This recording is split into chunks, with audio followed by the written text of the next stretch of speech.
I am slowly Raimu. I am slowly Marissa. Thank you for watching. Thank you, man. This time, we're talking about Inception. It's his next film after The Dark Knight. Yeah. It sounds like The Dark Knight Rises is the next film after The Dark Knight, but he's making this film that he's been planning for a long time during this time. There are a few actors same as Rises in it. Unlike the American comic masterpiece called The Dark Knight Trilogy, this is a masterpiece of dream psychological sci-fi suspense. It's another masterpiece. Yes. The Dark Knight is a masterpiece within the imagination, but this film is like a masterpiece outside the imagination. So I'll give you my commentary and impressions on 17 points. Number 1. What kind of director is Nolan? Are you talking about the director before the film? Yes. Until The Dark Knight, it's been Nolan on the reality track, right? Yes. It's a realistic film, but he is conscious of dimensions, dreams, tricks, science, and simultaneity. This film is a film about dream, and in The Dark Knight, simultaneity was portrayed as science and technology as weapons and the Joker's crimes. Dreams are also interpreted scientifically, making them science fiction. Can he clarify how dreams work? He has succeeded in creating a clear visualization of the parts about dreams that have yet to be clarified by creating them. He is not depicting dreams in an abstract way. Unlike European art films that appeal to the senses, mass entertainment films have to give the audience the same base. The same base? The understanding and interpretation of the film differ from one audience to another, but it is a film where the differences will not be so great. Ease of understanding? It's not so much that it's easy to understand, it's more that when you watch it properly, you can see how everything is connected. Does that mean there are no contradictions? Yes, it's complicated, but it's not broken, so it's a great suspense. Suspense? The Dark Knight is a suspense with Batman and the others are science fiction suspense. I see. But it's never easy to understand, so it can be a sci-fi mystery if the audience has to think about it. It's a genre that is extremely rare in Japanese films. It's a genre that can be a big hit.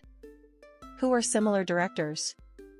The attitude of film shooting and minimal use of CG in sci-fi suspense is similar to Kubrick's. They also seem to share the same perfectionism. The degree of perfectionism or the idea of omission is different. What do you mean? I've introduced Nolan as a realist, but if the movie works, he boldly omits reality. For example? In the bank attack scene at the beginning of The Dark Knight, the Joker shoots the branch manager, right? That's the scene where the Joker takes off his mask and reveals his face. The branch manager doesn't have any wounds from the shot, and his mouth isn't bleeding when he speaks. Nolan is omitting reality. And I guess he wanted to clarify what the branch manager tells the Joker. Sometimes you watch some movies that show the characters talk while spitting blood, and you don't follow what they're saying. You know the scene in this film where a lot of water is falling on Cobb. It's the Saito mansion at the beginning. When Cobb is dropped into the bathtub with a whole chair, the mansion is supposed to lean heavily at the same time as the large amount of water. But Nolan decided to use only water. If the mansion leans, the direction of the water will be messed up and it won't be beautiful visual, so I guess they left out the leaning and concentrated on the overwhelming of the water to make the audience watch. Number 2. Operation Mr. Charles is the best. Cobb is going to tell Robert, the target, that he's in a dream. It's high risk. But as a result, Cobb succeed in making Robert suspect that Browning is a projection of Robert's subconscious. In order to get Robert to search for Browning's true intentions, Cobb will make him go further into the dream, right? Yes. Robert tries to find out about Browning, but Robert actually sees his own subconscious. Because Robert thinks Browning is a traitor, he reconciles with his father Maurice and gets the other will that Browning wanted to disposal and decides to destroy the company and go his own way as per the will. I can only say that Cobb's operation of Inception, in which Robert plants the idea in Robert's head, is nothing short of brilliant. When people come up with an idea, they think about why they came up with it, and if they can't fool themselves as to why, then Inception won't be successful. Yet. Because Robert thinks he came up with the idea himself. Number 3. Did Cobb and Saito really come back to real world? In the fourth dream layer, when old Saito tried to kill himself with a gun, both Cobb and Saito woke up in real world. Yes. Saito erases Cobb's criminal record and Cobb is reunited with his children, but the movie ends with Cobb's totem, the spinning top, continuing to spin. The totem is the item that distinguishes real world from dreams, and in real world the spinning top should slow down and fall over. I was watching this movie, and when Saito got the gun, I was expecting to see how he would return to real world. But there is no scene of return. The result is really well done in showing that it's not clear whether the two have returned or not, and it's a nice lingering ending. Nolan leave it up to the audience's interpretation. Yes. I have my own interpretation of the film, so I'll show it after I explain the film a little more. Number 4. What is Limbo? It's where the mall fell, and it's the key to this movie, right? Yes. I first thought that Limbo was a particular place in the dream. No? No, it's not.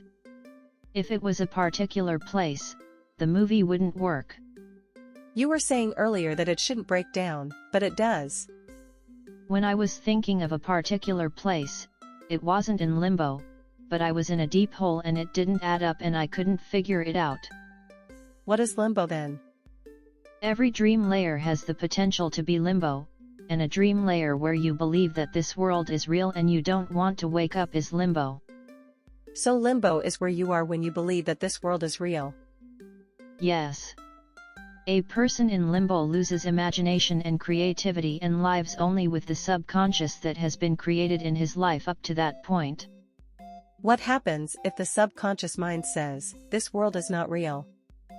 That is important. I'll explain it later in relation to the content. Number 5. The pattern of falling into limbo. This is the process of coming to believe that this world is real. There are two patterns. One is that a person continues to live in a certain dream layer for many years. It means to live a life. It's because his life experience makes it easier to believe that the dream layer is real. Do people want to spend so much time?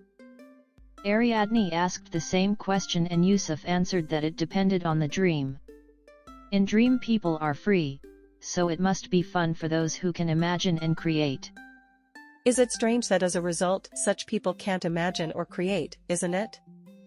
It must mean that they are satisfied with imagining and creating until they become limbo, and that's why they can't get out of it further. If you are able to imagine and create, you can understand why you would want to stay in limbo. Limbo may not be so far away, and Mall seems to have fallen into it unexpectedly. What is the other process? It is the process of dying in the dream layer you are in, while not being able to awaken in the previous dream layer. Normally, when you die, you awaken in the previous dream layer. In that case, when you die, you fall the subsequent dream layer down, the layer where limbo is possible. Do people believe that this world is real? The fact that there is no layer to where you can return causes you to forget the existence of other layers to where you can return as time passes, and this world becomes real, and then you are caught by limbo. The second pattern of falling into limbo seems to be only painful. Number 6. Escape from limbo. You have to believe that this world is not real. Yes. The first thing to do is to do that. Then, by dying, you can wake up on a previous dream layer. That's what I thought.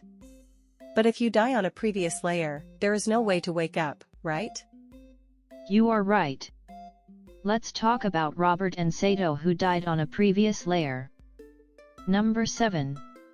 What was the reason Robert was able to escape from Limbo? Cobb and Ariadne went further into the subsequent dream layer and rescued him. What they two are watching is Cobb's dream, the fourth dream layer, a memory recreation of the world that Cobb and Mall designed when Cobb and Mall fell into Limbo. Reproducing memories was dangerous because it blurred the distinction between dream and real world, wasn't it? That's because they are trying to find Mall. It would take a long time to design a new world, and there would be no Mall if Cobb created a new world. But they're looking for Robert, and he's supposed to be in Limbo. That's very hard to find, right? Technically, Robert is on his way down into Limbo. That's because Robert has not yet come to believe that the world of the fourth dream layer is real. Yes. And because Mall is taking Robert away to bring Cobb into Limbo. That Mall is a projection of Cobb's subconscious, so Cobb can't control it. Yes. Cobb suggested to Mall that he trade himself for Robert and let Ariadne have Robert back. And then on the third dream layer, when Eames kicked to awaken Robert with an AED electroshock, Robert fell into the abyss and his inner ear reacted gravity, and he was able to escape. Yes. The third dream layer, Robert is still dying, so the timing of the moment when Robert's heart beat, he went up to the first dream layer at once and saved his life. Ariadne shot Mall on the spur of the moment, and she died, which rewrote Cobb's subconscious and freed him from the Mall he remembered. If Ariadne hadn't shot Mall, I think it would have been difficult for Cobb to change after all, and it might have gotten worse, but he is saved by Ariadne who somehow shot Mall because she thought she should, so this scene is funny when I think about it. I think you are the only one who can laugh at this wonderful scene of messed up emotion. When Cobb was teaching Ariadne how to design her dream, Ariadne charmed her ability with inspiration, so she is a blink of an eye type. She also thought of the Robert rescue plan in an instant, didn't she? Is that the theme of this movie, that the idea of inspiration is more important than the experience of memory? It's kind of Nolan-esque. I'd love to hear what viewers have to say about it. Number 8. What is the reason that Sato's Japanese-style mansion and his old appearance in Limbo? It looked like the mansion where Cobb tried to steal ideas from Saito in the beginning. The mansion of the dream in the beginning was designed by Arthur according to Sato's taste, so Saito subconsciously memorized the mansion designed by Arthur. In Limbo, Saito lives only in his subconscious, so he lives in the mansion designed by Arthur in his memory. The cohabitation of old Saito and young Cobb seems to make sense, but it's actually different. Different in what way? In reality, Cobb spent a long time looking for Saito, and the Cobb is getting old. Then why do Cobb look so young? The gap is in Sato's memory, that's why Cobb's still young. If it has spent so much time and aged, has Cobb fallen into Limbo too? It's pretty close to falling off completely. The proof of this is that Saito is right in front of him, but he has almost forgotten his goal of rescuing Saito from Limbo. With Cobb's appearance, Saito remembers his creed in his memory. Do you want to become an old man, filled with regret, waiting to die alone? So Saito finally knows that this world is not real and puts his hand on the gun. Number 9. Cobb could return my interpretation. I've been waiting for this topic. I like happy endings, so I hope he's back. So what? Conclusion please. I don't think Cobb and Saito made it back from the third dream layer in time for the first dream layer to kick in. So it's a bad ending. I also think that Cobb couldn't get back because he's a pretty bad guy. Because he is a bad guy, a corporate spy? Then the other members of the team are pretty bad guys too, so it's not surprising that they're being punished the same way. What kind of evil person is he then? He's an evil person who is willing to involve the team in order to meet his children and, if possible, to erase Mall's memory of his existential consciousness. It's like starting a fire to meet loved one in Yaya Ashichi, not that I don't understand. Cobb is able to do it because he's good at manipulating people, but it's not just corporate spy, because it led to Mall's suicide. Mall suicide? In number 4. What is Limbo? I talked about what would happen if your subconscious mind thought this world is not real. If you realize it's a dream and you can die, you can escape from limbo. Yes. Cobb made Inception to Mall, who had fallen into limbo, telling her that this world is not real. To rescue Mall. But when Mall came back to real world, she carried that idea in her subconscious and eventually killed herself trying to find more reality, a previous layer which didn't exist to come back to, and died in real world. Cobb was successful in his Inception, wasn't he? I got the idea wrong, though. I think it's pretty close to Cobb killing Mall after all, and I think it makes him a bad guy. So Cobb think himself guilty, right? That's a natural trauma. How bad is Cobb's manipulation for the team? Not a member of the team, Cobb is letting Miles Cobb's father-in-law help him dangle his children. Isn't it natural to take pity on children who can't see his father? Cobb also complains that there was no legal chance to use the manipulative, so he illegally manipulates Miles, who taught him how to manipulate. Cobb is shifting the blame, and it may indeed be unfair. Because Ariadne, who obtained by manipulating Miles, also changed her plans and decided to accompany herself to Inception project, would Cobb have used her to deal with Cobb's trauma? Ariadne herself wanted to accompany him to deal with his trauma. But Cobb didn't tell Ariadne the truth. Yes. Cobb changed the reason of Mall's death between first dream layer and fourth dream layer. Even though Ariadne trusts that Cobb didn't kill Mall from the beginning. Didn't it make it even harder for Cobb to confess to Ariadne? The only thing that resulted was that Cobb put the team members in danger. I think it's hard to manipulate oneself, so the same can be said for Cobb. It was a vicious circle. Yusuf and Eames were both manipulated by money after all, right? I don't think it's a bad thing as long as they were convinced. Additionally, Eames was interested in Inception. I think Cobb made Eames interested in it. Moreover, Cobb make Yusuf not to talk about the negative effects of the sedative. I get the feeling that you are hard on Cobb and that you is trying to plant the idea in my mind that Cobb is a bad guy. As I talked in number 7, by exchanging Robert and Cobb himself, Mall is misled into believing that Cobb will remain in limbo with her. But it is complicated by the fact that Mall is Cobb's subconscious. Yes. So Ariadne's tactfulness only allowed Cobb to modify his subconscious mind. Ariadne's tact is not Cobb's manipulation, is it? It would be difficult to manipulate her, and Cobb is not that evil, is he? It's not Cobb's manipulation. Good. But I think Cobb was only slightly expected for Ariadne to come to fourth dream layer. There isn't such a scene in this movie, and that's your impression of Cobb. Even Saito, who was the only one Cobb couldn't manipulate, Cobb did manipulate at the end, didn't he? Cobb manipulated Saito in order to help him, so it's not so much that Cobb manipulated him, but they helped each other by making each other aware. That's right. Released from Mall in his subconscious, Cobb may not manipulate people with evil intent. At least Cobb is not an evil person in the last scene. He will be. I think this movie is about the bad seed that Cobb planted, and he is going to destroy it by forcing his friends to get involved. That's if you consider Cobb to be a pretty bad guy. A happy ending is not possible for a bad guy. Assuming Cobb didn't come back to real world, the big question remains. What? Number 10. If Cobb didn't come back, what is the world depicted where Cobb came back? You hit the nail on the head. Perhaps Cobb is in limbo, or almost falls into limbo. Then, only thing he can do is reproduce his memories in subconscious. So, he cannot imagine or create the faces of his children. Yes, that's right.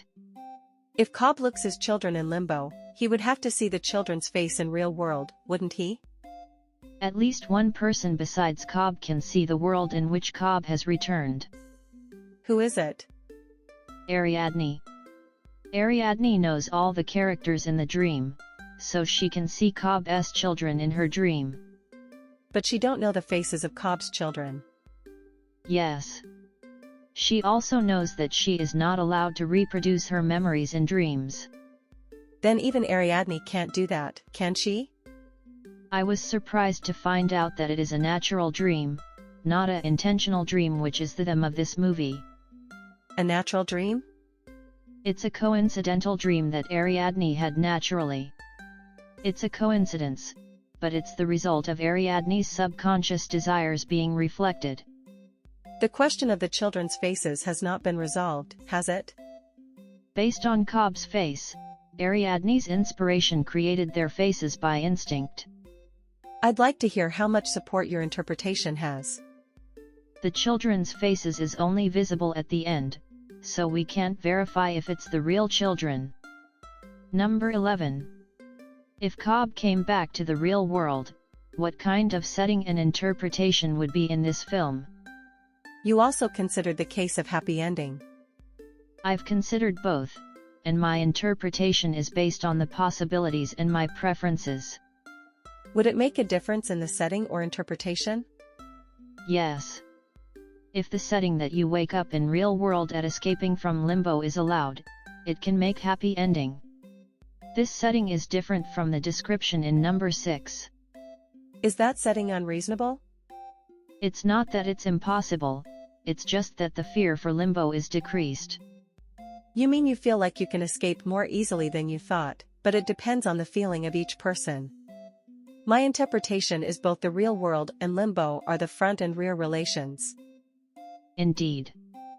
It is reasonable that Mall doubts this world is real strongly if she come back the real all at once. If she come back with passing each dream layer, she may be able to check this world is real or not. That doesn't matter because she is in Inception. Anyway, I don't think Cobb can go back real world. It's a preconceived notion. You have to be careful, because it's easy to be in Inception when you have a preconceived notions. I feel like I've been with Inception by you before I knew it. Number 12. The two kicks on the first dream layer. They are the van's collision with the bridge fence and the van's landing in the water. Yet. The original plan was to crash into the fence and wake up the team. That's when we should have originally finished Inception. Yet. But because Arthur on the second dream layer was chased by the enemy and the kick preparation was accidentally delayed in time, Cobb were able to extend the Inception work on the third dream layer as well. What would have happened if Arthur had done the kick in time?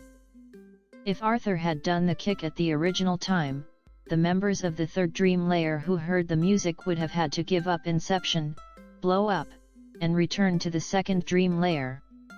What happened if they didn't blow up? There was no choice to not blow up, but the team would have been trapped in the third dream layer and would have had to fall into Limbo while fighting the enemy. Did Cobb prepare the van landing as a kick from the beginning? I think Cobb was only thinking for a contingency. The risk changes a lot if he's awake when he sinks. So it was Arthur's fine play that happened by accident. Cobb praises Arthur's skill. I'm not referring to an accidental fine play. Number 13. Why did Cobb and Mall go to the deepest level of the dream? Because they could spend a long time there, right? That was the result. They didn't know or care about time at the time. Then why? Designing a large town or city is something that can be done at a shallow level. It didn't have to be a deep hierarchy. I guess I just got interested in it.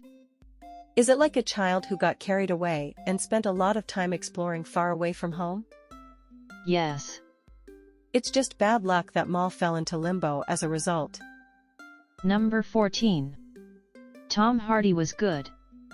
You didn't like his voice ever. I didn't really mind it in this movie. Bane in The Dark Knight Rises was like Miranda's robot, but he did a great job of creating a delightful, terrific middle-aged man Eames with a sense of humor and composure. In chronological order, Bane comes after Eames. He can play the leading role, but he has a peculiar face and body shape, so I think he's the type who is more interesting in a supporting role. I bet you can't take your eyes off him. Number 15. There are a few humors. The scene in the second dream layer where Saito misunderstands Browning is funny. Yes. In the scene, Saito mistakes Browning in Robert's subconscious for Browning as Eames' disguise and calls out him. When Saito says, "I mistook you for a friend," Browning in Robert's subconscious replies, "Good-looking fellow, I'm sure." That's cool. I like the scene that Robert is caught in an avalanche on third dream layer of the snowy mountains and says, "Couldn't someone have dreamt up a goddamn beach?" Robert thinks the world is Browning's dream, but Browning is just Robert's subconscious, and it's actually Eames' dream. It might have been funny if Robert had resented Browning even more for this trick, but it was indeed not there because it would have derailed the story. Number 16. Interesting that the trailer shows a bad creation in Dream. What do you mean? The scene of Ariadne turning back the city is one of the most representative. It was amazing and an unforgettable scene. And yet, it is a bad example in a dream that is perceived by Cobb's subconscious. Ariadne got a lot of attention from people who are in Cobb's subconscious, didn't she? The scene was so amazing that I wondered how it would turn out, so it was funny to see how it ended up that we shouldn't do this. Number 17. The skiing action in the snowy mountains was inspired by 007. Really? Nolan himself seemed to like 007 and said he consciously included the ski action. It's not only surprising, but also cute that Nolan, who has strong originality, would pay homage to 007. Of course he likes movies, and Kubrick's 2001, A Space Odyssey was mentioned. Yes. We can see Nolan respects Kubrick for Arthur walking on walls and ceilings on second dream layer and operating in zero gravity. I was very happy because I also love The Spy Who Loved Me, 007. That's all for this time. Thank you for watching. Thank you for watching.